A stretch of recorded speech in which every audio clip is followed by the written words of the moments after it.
जाट आरक्षण आंदोलन हिंसा के दौरान पूर्व वित्त मंत्री कैप्टन अभिमन्यु की कोठी चलाने का मामला 10 साल सीबीआई कोर्ट में चला। 5000 पेज की चार्जशीट, 127 गवाह और 430 तकनीकी सबूत के बावजूद अदालत में सीबीआई आरोप साबित नहीं कर सकी। सीबीआई की पंचकुला स्थित विशेष कोर्ट ने 56 आरोपियों को बरी कर दिया। पूर्व वित्त मंत्री के भतीजे रोहित राज सिंधु ने एफआईआर नंबर 118 में आरोप लगाया था कि भीड़ ने कोठी में घुसकर आग लगा दी, साथ ही तोड़फोड़ की, सामान भी उठाकर ले गए। अर्बन स्टेट थाने में पुलिस ने 27 फरवरी 2016 को एफआईआर दर्ज की। 16 अक्टूबर 2016 को भाजपा की तत्कालीन मनोहर लाल सरकार ने केस सीबीआई को सौंप दिया।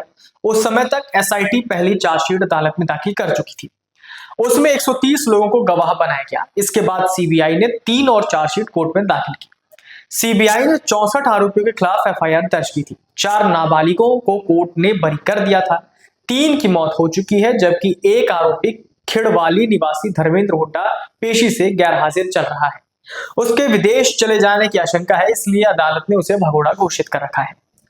सीबीआई की तरफ से केस में 153 के करीब गवाह बनाए गए थे। इनमें केवल 126 लोगों की गवाही हुई। इनमें से 100 पुलिस और सीबीआई सहित दूसरे सरकारी अफसर और कर्मचारी थे, जबकि 26 स्वतंत्र गवाह थे।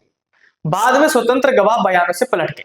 सरकारी गवाहों में डीसी, डीएसपी से लेकर तहसीलदार तक शामिल रहे। बचाव पक्ष के वकील जितेंद्र हुड्डा ने फैसले के बाद कहा कि उन्हें इंसाफ की शुरू से उम्मीद थी और आज कोर्ट से इंसाफ मिल गया है। उन्होंने बताया कि हाईकोर्ट ने केस की सुनवाई के लिए अक्टूबर 2025 समय सीमा तय की थी, लेकिन गवाहों की संख्या ज्यादा होने के कारण समय सीमा बढ़ती गई। हमें खुशी है कि यह फैसला हो गया। 17 फरवरी 2016 जांच रिपोर्ट के अनुसार पेट्रोल से भरे कैन पहले ही खरीद कर रख लिए गए थे। 19 और 20 फरवरी 2016 रोहतक स्थित पूर्व वित्त मंत्री कैप्टन अभिमन्यु की कोठी में आगजनी। मामले की प्रारंभिक जांच रोहतक पुलिस ने की। बाद में हरियाणा सरकार ने सीबीआई को जांच सौंपी। आरोपियों में जाट नेता अशोक बल्हारा, राहुल दादू, मनोज दूहन, जगपाल उर्फ जग्गा, धर्मेंद्र हुड्डा सहित अन्य शामिल थे।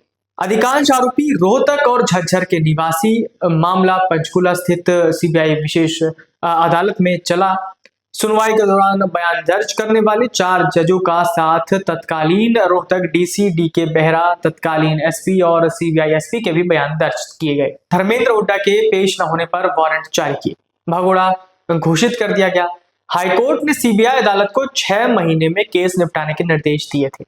27 फरवरी 2026 इस मामले में 56 आरोपियों को बरी कर दिया गया। सीबीआई ने करीब 300 फोटो अदालत में पेश किए। इसमें आरोपियों के व्यक्तिगत फोटो भी थे, लेकिन सीबीआई ऐसे फोटो नहीं दे सके जिसमें आरोपी आग लगाने या हिंसा करते दिखाई दे रहे हैं। आरोपियों के मोबाइल लोकेशन 5 किलोमीटर के एरिया की थी। इससे यह साबित नहीं हुआ कि गिरफ्तार आरोपी हिंसा के समय कोठी के अंदर थे। गवाहों ने अदालत में कहा कि भीड़ ने आग लगाई, लेकिन गिरफ्तार आरोपियों में किसी का नाम नहीं लिया गया। केस में सीबीआई ने कंबल, रजाई, सिक्के और अन्य ऐसा घरेलू सामान बरामद किया जो बाजार में कहीं भी मिल सकता है। दूसरा, पूर्व वित्त मंत्री के परिवार की मौजूदगी में रिकवरी नहीं हुई। सीबीआई ने आरोपों से लाठी और डंडे बरामद किए, लेकिन यह साबित नहीं हुआ कि ये पूर्व वित्त मंत्री की कोठी के समय प्रयोग किए गए। वर्ष 2016 में जाट आरक्षण हिंसा के दौरान रोहतक में हरियाणा के तत्कालीन वित्त मंत्री कैप्टन अभिमन्यु की कोठी में आगजनी और तोड़फोड़ के मामले में सीबीआई की विशेष अदालत ने 56 आरोपियों को साक्ष्यों के अभाव में बरी कर दिया। सीबीआई की पंचकुला अदालत में 60 लोगों के खिलाफ विस्तृत जांच के बाद आरोप पत्र दाखिल किया गया था। सुनवाई के दौरान 3 आरोपियों विजेंद्र, प्रदीप और श्री भगवान की मौत हो गई, जबकि एक रोहतक के गांव चिड़वाली के धर्मेंद्र हुड्डा को भगोड़ा घोषित किया जा चुका है। बाकी 56 आरोपियों पर मुकदमा चला, जिसमें शुक्रवार को यह फैसला आया।